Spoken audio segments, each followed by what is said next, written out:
Retinal detachment is separation of neurosensory retina proper from the retinal pigment epithelium. Now we know that there are some 10 layers of retina. So the inner 9 layers of retina is called neurosensory retina, and there is a retinal pigment epithelium, which is the 10th layer, going from inside to outside. Now between the retinal pigment epithelium and the neurosensory retina, there is a potential space which is called subretinal space. So it is at this place where retinal detachment takes place. Retinal detachment classification. Clinico-etiologically, RD is of three types: rhegmatogenous or primary retinal detachment, tractional retinal detachment, and third one is called exudative retinal detachment. Now this rhegmatogenous or the primary RD, it happens mainly due to the existing retinal breaks or holes in the retina.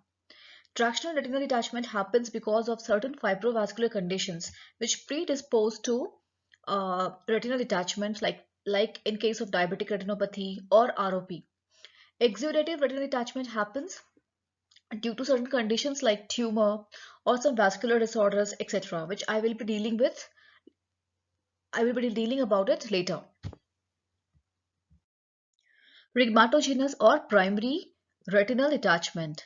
It is associated with retinal break or tear through which subretinal fluid seeps and separates the sensory retina from the pigment epithelium. Etiology is not clear. There are certain predisposing factors like age. It is most commonly seen in the age group of 40 to 60 years. Sex, male is to female ratio is 3 is to 2. It is seen more in cases of myopic patient. Actually, myopia has 40% association with RRD. Aphakia, it is more common in aphakic people than phakic. Retinal degenerations like lattice degeneration, snail tract degeneration, white with pressure and white without pressure, acquired retinoschisis, focal pigment clumps, etc. Trauma, it may also act as a predisposing factor, and posterior vitreous detachment. These are the predisposing factors which lead to the rhegmatogenous or the primary retinal detachment.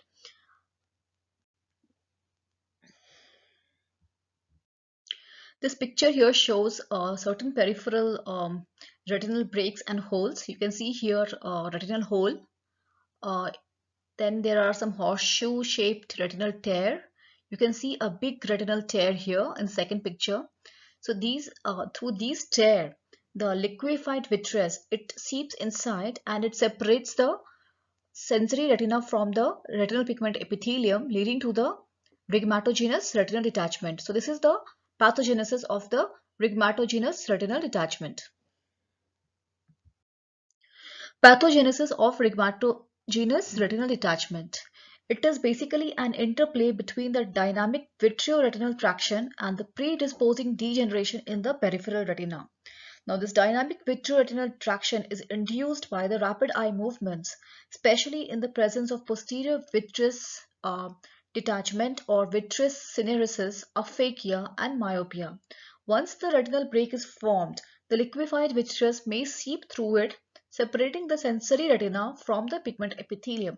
So this dynamic vitreoretinal traction is nothing but it is induced by the rapid eye movement, and as the eye moves, the liquefied vitreous jelly also moves with it, leading to the traction on the retina, causing the formation of the tear or the break. So this is a dynamic vitreoretinal traction.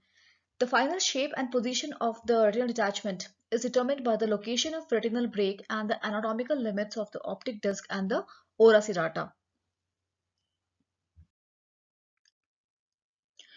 Prodromal symptoms. So, patient usually complains of floaters, which are dark spots seen in front of the eye, and it happens due to the rapid vitreous degeneration, where the vitreous from a jelly state becomes a liquidy kind of state. It goes into a liquidy state. Second is photopsia, that is sensation of flashes of light, which is due to irritation of retina by the vitreous movements. Symptoms of the detached retina. There can be a localized relative loss in the field of vision of detached retina. So there will be a loss in the field of vision, and this is noticed by the patient in the early stage, which progresses to a total loss when peripheral detachment proceeds gradually towards the macular area. Second is sudden painless loss of vision. So It occurs when the detachment is large and central. Such patients usually complain of sudden appearance of a dark cloud or a veil in front of the eye, as if a curtain has come in front of the eye. So, so that there can be a relative loss in the field of vision, or there could be sudden painless loss of vision. Signs. External examination, it will be normal. Intraocular pressure can be lower or normal. If it is a case of extensive RD, there could be Marcus gun pupil or RAPD seen. Um, the normal red glow which we see is absent here. Instead, we see altered red reflex, or we call it as a grayish reflex in the quadrant of the detached retina. On ophthalmoscopy, we see gray reflex. The configuration of the retina is convex. It is thrown into folds which oscillate with the movements of the eye. In total detachment of retina, it is funnel shaped, being attached only at the disc and ora serrata. Retinal vessels appear as dark, tortuous cords oscillating with the movement of detached retina. Retinal breaks associated with RRD are located with difficulty. These look reddish in color and vary in shape. These may be round, horseshoe shaped, slit like, or in the form of a large anterior diaresis. Retinal breaks are most frequently found in the periphery, commonest in the upper temporal quadrant. Associated with retinal degenerations, pigmentation and hemorrhages may be discovered. Old RD is characterized by retinal thinning due to atrophy, formation of subretinal demarcation line, high watermarks due to proliferation of retinal pigment epithelial cells at the junction of flat detachment, and formation of secondary intraretinal cysts. So in old RD, there will be a retinal thinning, or there can be associated cysts, or there can be a demarcation line. So these are the signs of the old RD. Visual field charting reveals scotomas corresponding to the areas of detached retina. Electroretinography is subnormal or absent. Ultrasonography confirms the diagnosis. So this ultrasonography is used to see the retinal attachment. It is also used in cases of cataract where the cataract is very dense and we cannot have a view of the retina. So in that case also we do ultrasonography just to see whether the retina is attached or it is not attached.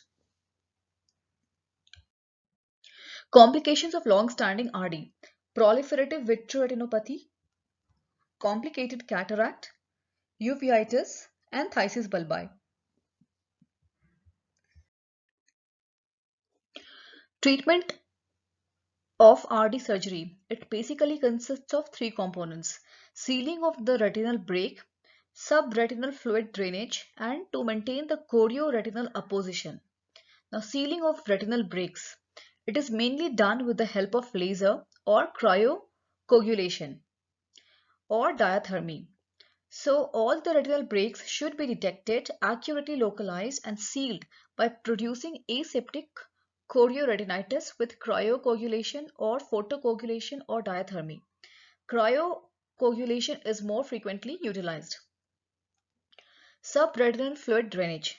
It allows immediate apposition between sensory retina and retinal pigment epithelium.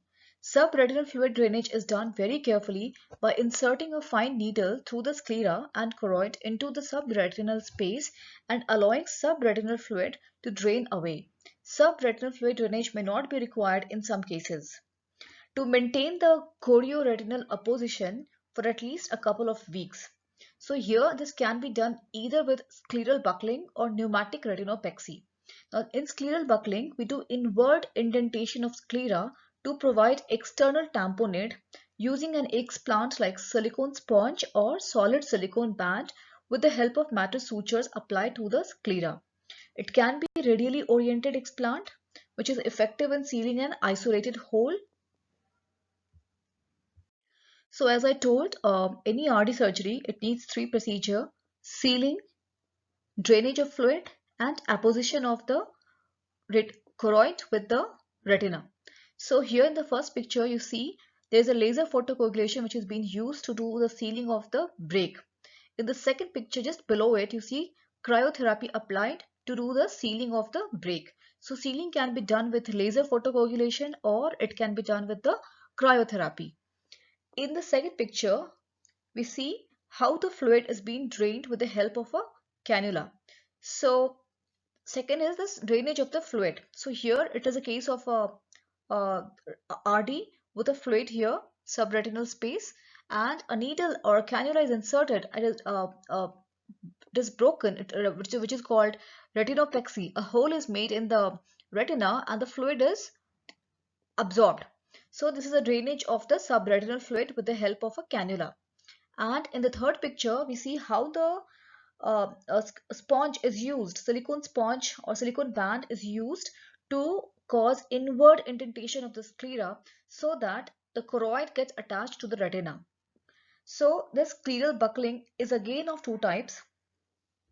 One, uh, uh, one, uh, One is radial scleral buckling, which is used mainly in cases of a single hole on the retina, and the other one is the circumferential explant or encirclage, which I showed you in the picture just before this, which is indicated in breaks involving 3 or more quadrants. The second procedure which is done for apposition of the choroid with retina is the pneumatic retinopexy. It is used to fix a fresh superior RD with one or two small holes extending over less than 2 clock hours in upper two-thirds of the peripheral retina. In this technique, after sealing the breaks with cryopexy, an expanding gas bubble like SF6 or C3F8 is injected in the vitreous. Then proper positioning of the patient is done so that the break is uppermost and the gas bubble remains in contact with the tear for 5 to 7 days. So this picture shows here is a pneumatic retinopexy. The third surgery that we do is pars plana vitrectomy with endolaser photocoagulation and internal tamponading. Now this is actually the treatment of choice nowadays for all kind of RDs, but mostly it is indicated for all complicated primary RDs and all tractional retinal detachment. So here in the picture you can see here two ports, but actually it is a three-port procedure wherein we make three holes near the limbus, and we insert through one hole we insert the endoilluminator, which makes it visible, which makes the retina and the other structures visible. Through the second port we insert the infusion line. Through the third we insert the vitrector machine or anything which is required to be done inside on the retina. So this vitrector machine, it cuts out the vitreous and removes it out, and through the same port we can use an endo laser to seal the retina. So the main steps of the pars plana vitrectomy are pars plana three-port vitrectomy. It is done to remove all membranes and vitreous and to clean the edges of the retinal breaks. Internal drainage of subretinal fluid through the existing retinal breaks using a fine needle or through a posterior retinotomy is done. Flattening of the retina is done by injecting silicone oil or perfluorocarbon liquid. Endolaser is then applied around the area of retinal tears and holes to create chorioretinal adhesions. To tamponade the retina internally, either silicone oil is left inside or is exchanged with some long-acting gas, air silicone oil exchange. Gases commonly used to tamponade the retina are sulfur hexafluoride or perfluoropropane. Prophylaxis of RD by timely application of laser photocoagulation or cryotherapy in the areas of retinal breaks or predisposing lesions like lattice degenerations or any other degeneration is done. So if we happen to examine by indirect ophthalmoscopy, if we see any break or any hole or any degenerative conditions in the periphery of the retina while doing indirect ophthalmoscopy, we tend to take them and seal them either with the laser photocoagulation or with the cryotherapy. So prophylactic measures are particularly indicated in patients having associated high risk factors like myopia, aphakia, retinal detachment in the fellow eye, or history of retinal detachment in the family. Exudative or solid retinal detachment due to the retina being pushed away by a neoplasm or accumulation of fluid beneath the retina following inflammatory or vascular lesions. Common causes of exudative RD are systemic diseases like toxemia of pregnancy, renal hypertension, blood dyscrasias, and polyarteritis nodosa. Ocular diseases like inflammations such as Harada's disease, sympathetic ophthalmitis, posterior scleritis, and orbital cellulitis. Vascular diseases like central serous retinopathy, exudative retinopathy of Coats, neoplasms like melanoma, retinoblastoma, etc. Certain hypotony due to perforation of globe and intraocular operations. Exudative RD can be differentiated from a simple RD or rhegmatogenous RD by absence of autopsia, holes, tears, folds, and undulations. Exudative RD is smooth and convex, whereas in cases of RRD, rhegmatogenous RD, we see wrinkling on the surface of the retina. At the summit of a tumor, it is usually rounded and fixed and may show pigmented disturbances. Occasionally, pattern of retinal vessels may be disturbed due to the presence of neovascularization on the tumor summit. Shifting fluid is the hallmark of exudative RD. On transillumination test, a simple detachment appears transparent while solid detachment is opaque. Now this picture shows here exudative RD. You can see a smooth and convex appearance of the RD, retinal detachment. So this is a exudative RD and it will have a fluid which will shift according to the gravity. So shifting fluid is the characteristic or it is a hallmark of the exudative RD. Treatment of exudative RD. Exudative RD due to transudate, exudate and hemorrhage may undergo spontaneous regression following absorption of the fluid. Treatment should be for the causative diseases. Presence of intraocular tumors usually require enucleation. Tractional RD.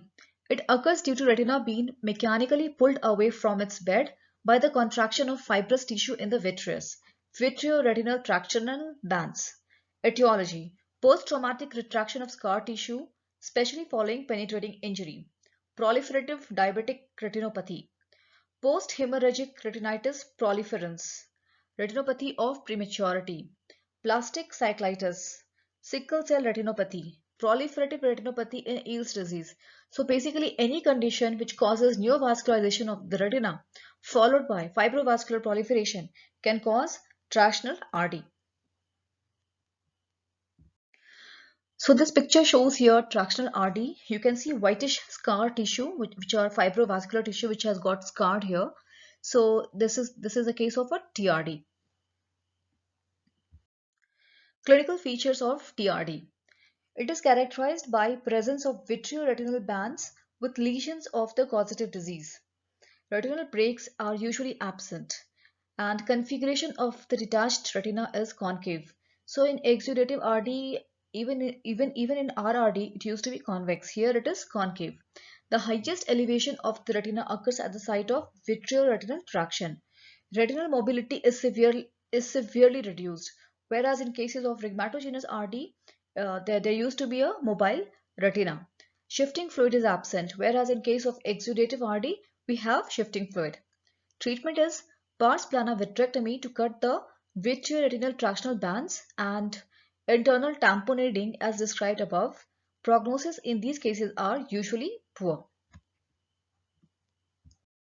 Thank you.